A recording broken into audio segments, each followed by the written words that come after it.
Valérie, dans ma courte vie, j'ai déjà eu l'occasion de faire plein de métiers différents. J'ai été prof, j'ai donc eu la chance d'utiliser les 4 couleurs d'un bic 4 couleurs. Pas donné à tout le monde, ça. Félicitations. J'ai été travailleuse sociale, j'ai donc eu la chance de porter des Birkenstock. Et j'ai également fait le plus beau métier du monde, maman, auprès de tous mes ex qui n'avaient pas encore acquis les fondamentaux de l'existence. Eh bien, depuis quelques mois, je suis également barman dans une salle de concert à Genève qui a une programmation totalement schizophrène. Je me retrouve donc tantôt face à des darons en perfecto qui viennent voir Alain Souchon, ou tantôt face à des familles dysfonctionnelles qui s'embrouillent leur paquet de Maltesers devant Disney sur glace. Enfin bref, l'autre jour, je me suis retrouvée devant le concert le plus étonnant de ma petite carrière. Bon, déjà, je rentre dans la salle, et là, je me retrouve face à une immense nuée de scouts valaisans en uniforme. Ah! Mais qu'est-ce qui se passe? C'est quoi cette vision? C'est une vente de pâtisserie, un repère à pédos? Je sais pas, je referme vite la porte, histoire de bien checker que je me suis pas retrouvée sans le vouloir au pic du Mont Sainte-Croix. Mais non, je suis bel et bien à l'Arena. Ok, là on m'explique que les scouts sont ici pour vendre le merchandising du groupe de la soirée. Ok, ambiance chelou, ambiance 1er août, grillage de cervelas, guitare sèche, d'accord, pourquoi pas. Je m'attends à voir monter sur scène Nolwenn Leroy qui nous parlera du renard, du loup et de la bolette, avec une éventuelle apparition de Marc-Emmanuel qui demandera de la solidarité pour son émission Tous Ensemble.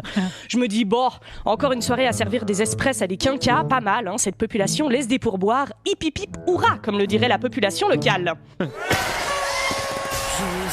Et alors que le concert commence, je tends légèrement l'oreille et... Rien à craindre, car mon Dieu m'a libéré. Quoi? Yes. Hein? Attends, quoi? Pardon, est-ce que c'est du fucking rock chrétien?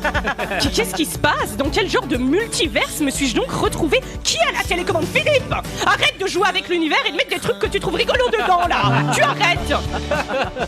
On m'apprend alors que le groupe s'appelle en fait Glorious, groupe français de pop louange, destiné à être le flambeau d'une nouvelle génération qui sert Dieu. Pas moi qui le dis, leur site internet. Rien que ça. Bon bah moi comme tous les trucs que je connais pas bien, je me mets à juger le délire joyeusement, une petite blague par-ci, une petite remarque satirique par-là. Haha, ils sont trop stupides ces religieux. Eh oh les potes, les matelas à mémoire de forme avancée existent maintenant. On n'a pas besoin de trouver quelqu'un à vénérer pour vivre une existence légère et confortable. Youhou, réveillez-vous. Puis au bout d'un moment, je me dis que bon, bah, je vais quand même aller voir ce concert d'un peu plus près. Alors je rentre dans la salle et là, je vois 5000 personnes en communion, les mains tournées vers le ciel, à chanter ensemble. Et j'ai envie de rire, mais en même temps, waouh, je trouve ça vraiment beau. Ça se prend dans les bras, des centaines de voix s'élèvent en harmonie pour parler d'espoir. Putain, Valérie, qu'est-ce qui m'arrive? Je me moquais d'eau, mais j'ai les poils.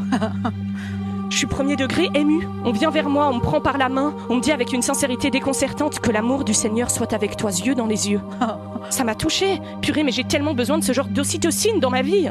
Purée, au final, je suis restée là, ébahie, à regarder ce concert pendant bien 40 minutes. Et je suis ressortie de là avec la conviction profonde que je dois trouver la foi.